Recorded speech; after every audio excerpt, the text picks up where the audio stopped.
In the world of hauling, you can use the good old pickup truck, but sometimes all you need is a good van. Hey, and welcome to this edition of Road Warrior. I'm your host, Grant Roberson. Now, not talking about a people hauler, but more dedicated to the cargo world. Now, this week's edition really brings that to the table, and we're going to take the good old tape measure to see how it measures up.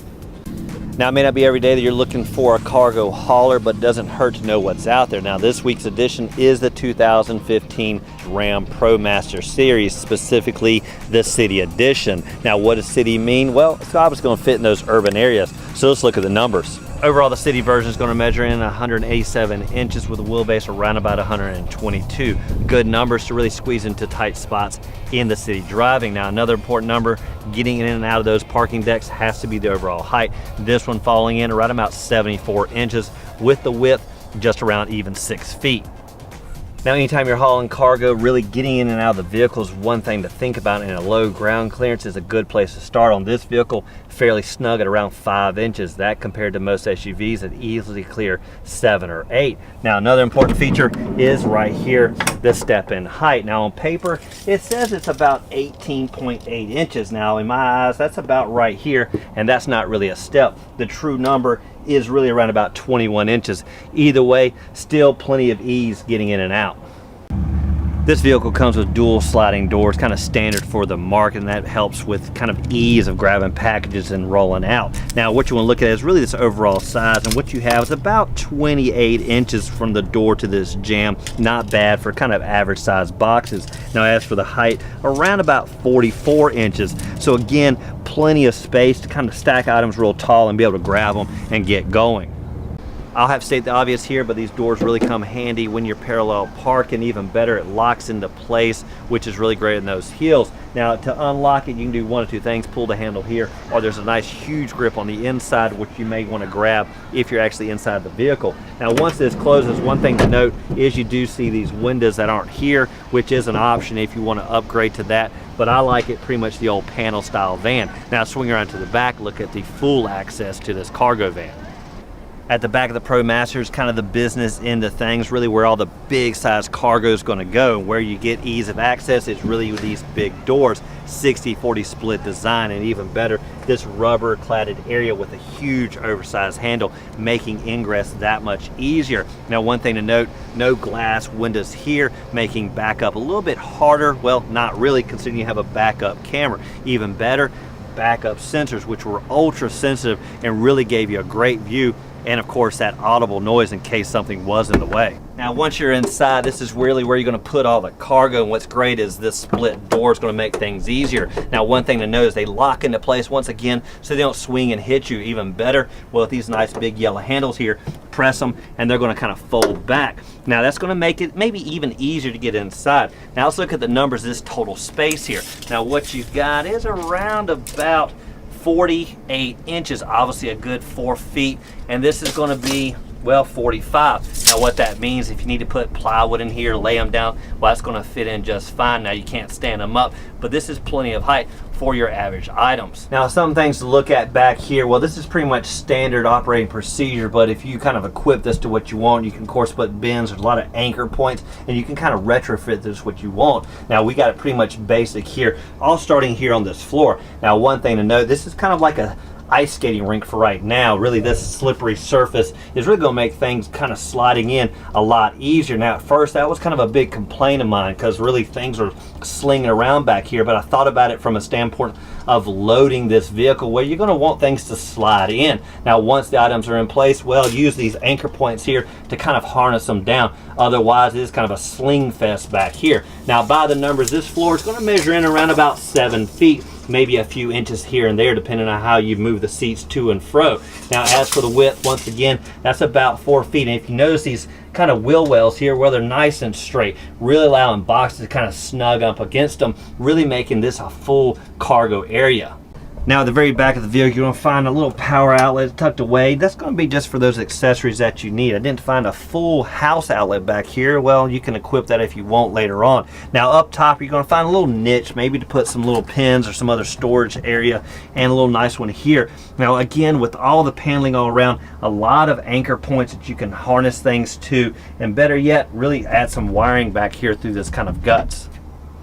With the doors open, what you're going to find is a nice step rear bumper. And now as for the height level there, well, it's not too shabby. Again, around about 19 inches, an easy step to get inside this vehicle. But one important feature has to be those nice bulky roof rails on top, and one way to get there is right back here. Even better, there's kind of this handle that kind of comes about when the doors are open, really allow you to grab right here, one footed up, and climb up top.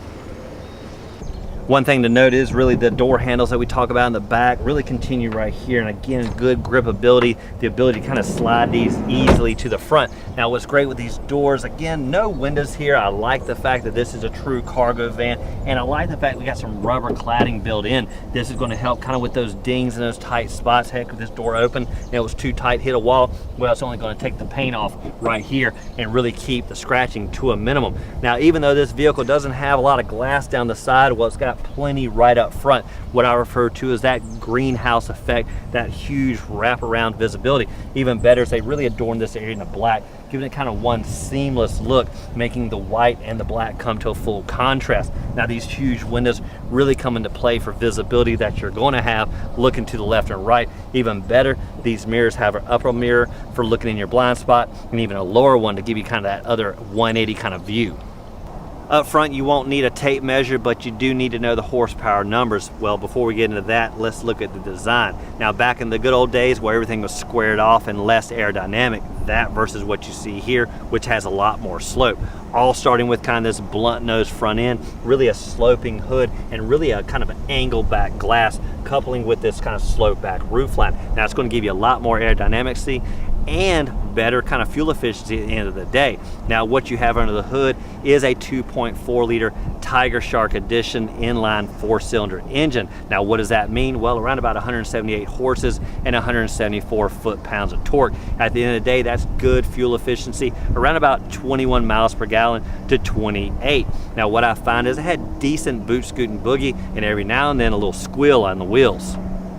Inside the vehicle, well, there's only space for two up front, plenty of cargo in the back, and what you're going to find, well, decent leg room, right about 40 inches. Now, as for ergonomics, well, you're not going to really remember that you're in a cargo van, because up front, well, it feels like any other vehicle, quite comfortable. One thing that helps with that, well, it doesn't hurt to have an armrest right here in the middle. In a work van, well, the huge cargo area matters, but up front, well, it needs to have some business operation, and where you're going to find it is on the dash with a nice little niche above the standard glove compartment, nice flat area up here for maybe some invoices and even a pen, and across here another little niche. Now what's great is you can put your phones in all these little places, and they're right there when you need them. Even though this vehicle is all business, well, up front you're going to find a little playland when it comes to the entertainment, really with this nice touchscreen system. Now it is a little bit on the small side, but with the use of the text they have here, well, they made it quite big and easy to read. Now the buttons are down below for ease of operation. Even better, it does have Bluetooth connectivity. For this workaholic, you need a strong transmission. Well, it all starts right here with a 9-speed automatic. Even better, it does have a manual-like mode, but for me, I pretty much like to let the vehicle do all the work. Now up above, you're going to find the climate controls with a knob for the actual temperature setting, the good old fan speed, and mode select, really simplifying the overall look. Now for connectivity, there is a USB connection and auxiliary jack, and a nice little niche for some change if you want to put it there.